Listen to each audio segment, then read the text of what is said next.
Halo, ini Motorola Razr 70 Ultra dan berikut cara soft reset.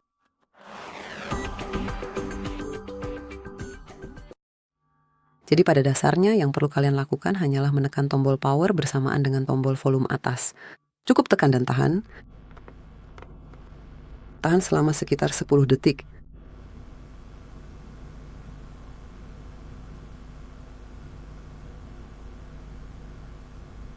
Dan setelah kalian merasakan getaran halus, lepaskan kedua jari dan tunggu hingga Motorola kalian melakukan reboot.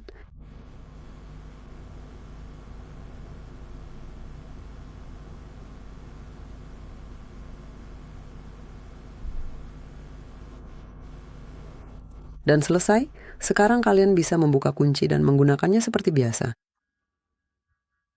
Jangan lupa subscribe ke channel kami dan beri jempol ke atas.